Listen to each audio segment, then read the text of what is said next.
Баршаңызға сәлем. Бүгін сіздермен осындай құлпынайдан дайындалатын, дәмі ерекше болып шығатын мохитоның жасалу жолын көрсеткім келеді. Видеоға лайк басып, соңына дейін көріңіздер.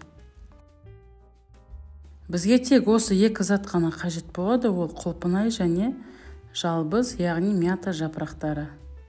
Бізге қажетті құлпынай мен мята жапырақтарын алдын ала жуып тазаладым, және де банкаларымызды жуып стерилдеп дайындап қойдым.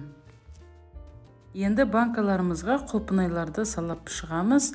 Мінекей мен шамамен 400 грамдай құлпынай салдым. Әрине сіздер бұдан да көбірек салсаңыздар болады. Және де мята жапырақтарын осылай сабағынан үзіп те үзбей де салсаңыздар, әркімнің өз еркі.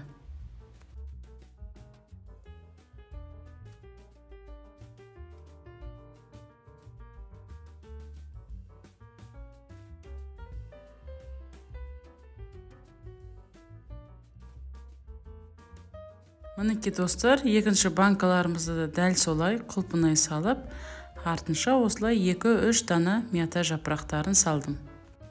Осылайша мінекей банкаларымызды дайындап алдық. Менен осылай 2 литрліктен 4 банка шықты. Және де қайнап тұрған ыстық су құясыздар. Су құйғанда банканың бетіне шейін құйып шығыңыздар, өйткені құлпынайлар суды сіңіріп, банкадағы су сәл азаюы мүмкін. Және де жарты сағатқа қойып қоямыз.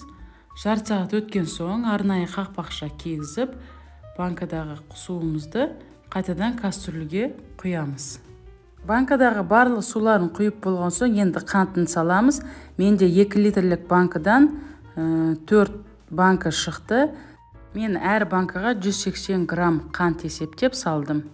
Және де орташа отта тағы да 5 минут қайнатып, қанты ерігенше барлығын банкаларға қайта құйып шықтым.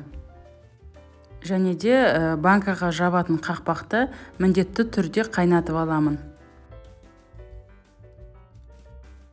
Енді қақпақтарын жақсылап орасақ, біздің мохитомыз дайын.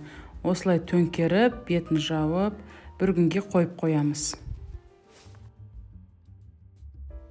Мінекей достар, біздің сіздермен құлпынайдан әзірлеген мохитомыз дайын. Бір күн өтті.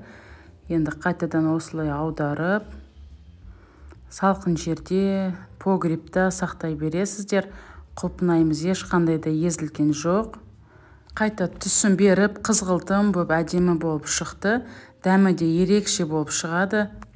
Егер қаласаңыздар, әр банкаға лимонның бір кесіндісін қоссаңыздар болады. Мен бұл жолы қоспадым.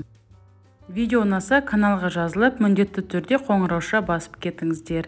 Арнамда тағы да жаңа пайдалы рецепттер шығатын болады.